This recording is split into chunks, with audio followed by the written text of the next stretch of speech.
We're going to talk in this segment about some of the brave African journalists who've written about the extractive sector. Rafael Marquez was born in 1971 in Angola, and he's devoted his entire career to investigative reporting in Angola, including work on corruption and the diamond industry. He's been imprisoned and sued throughout his career, but he's still going strong. In 1999, he had an article in the Weekly Independent Agora which criticized the president. He got arrested.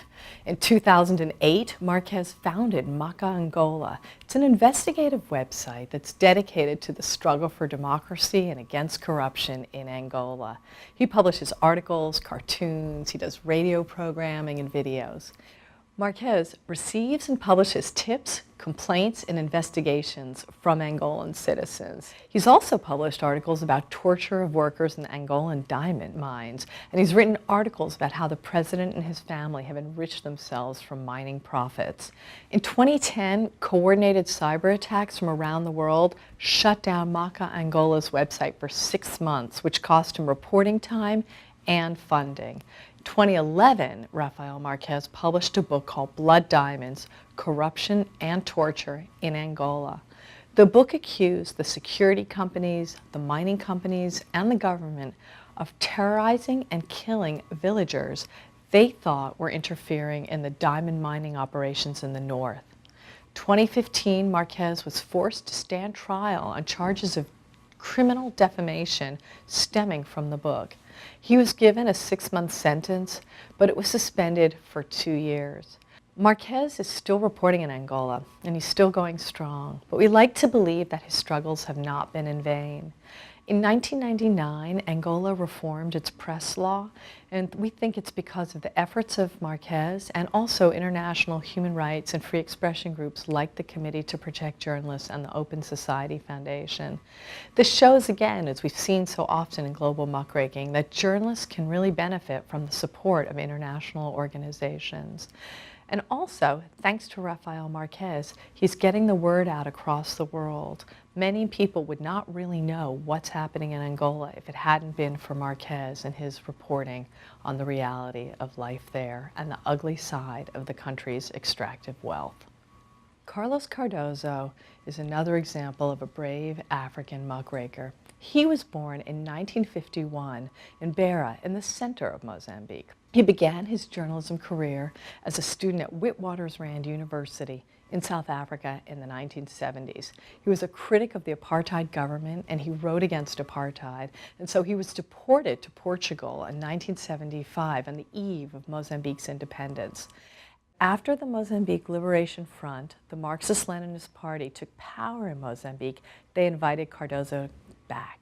He was great friends with the first president, Samora Machel, but Cardozo became known for his meticulous investigative reporting in the state-run magazine Tempo. As you can imagine, being close to state power and being an investigative journalist are not always compatible, and Cardozo began to become disillusioned with the changes that were taking place in Mozambique. He felt that the International Monetary Fund and the World Bank had too much control over the Mozambique economy, and Cardozo chafed against the restrictions of being a journalist in a closed, repressive society. Cardozo left his job at the government's information agency thinking that he would just paint and write poetry. But in 1991, private media was legalized and censorship was outlawed, so Cardozo came back to journalism. He joined Media Co-op, the country's first independent journalist cooperative. Media Co-op did groundbreaking investigative journalism, and Cardozo wrote articles for Media Facts that were famous for their high quality and his determination to follow stories wherever they led. Cardozo left, and he founded his own daily fact sheet, Metical. He wrote about corruption, and he was well known as one of the sort of leading investigative journalists in Mozambique. On November 22nd, Cardozo was shot dead on his way home from work. He was 49 years old. 6 men were accused of the killing. All received maximum sentences. But during the trial, it was revealed that the president's son was involved in the murder. He escaped punishment. Since then, Mozambique has discovered natural gas reserves. These reserves and the activities of the companies extracting them have already begun to transform the country. But there are serious worries about how the revenue will be misused and the long-term consequences for Mozambique. Deep and independent reporting is really needed, but the media is still struggling to fulfill its role as a watchdog. Carlos Cardozo serves as an example to this new generation. He's remembered there, and his work is an inspiration. Media Co-op, where Cardozo worked, still exists, and they have a weekly newsletter called Savannah. Despite the problems in Mozambique, civil society persuaded the government to join the Extractive Industries Transparency Initiative, and Mozambique became compliant in 2012. Cardozo was murdered, but his legacy lives on. When we think about great examples of extractive sector reporting and the role that digital can play, one of the key stories that immediately comes to mind is the Daily Maverick. The Daily Maverick is an online outlet in Johannesburg, and it's known for its intelligent commentary, its opinion pieces, its long-form reporting, and its investigative work. It may be that the most important series that the Daily Maverick has done is their series on the massacre at the Muckraking platinum mines in 2012. Mining is, of course, a really important part of the South African economy. Probably creates about 1 million jobs, and it's a big chunk of GDP. A lot of the population works in the mines. But although South Africa has enormous resources, a lot of the country still lives in poverty. There's a renowned and huge housing shortage, which has not been fixed despite years of efforts. They need more spending on health and education. And a lot of the miners also live in pretty bad conditions.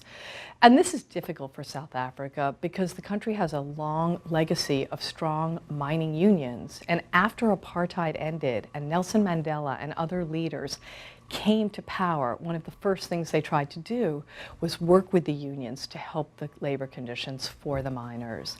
They succeeded in many places, and they raised salaries in a lot of places, but the hard rock drillers from Muckraking didn't see their conditions improve the way the other miners did. So in 2012, they decided to go on a sort of wildcat strike that was not officially supported by the National Union of Mine Workers. These hard rock drillers demanded a salary increase of about 200%.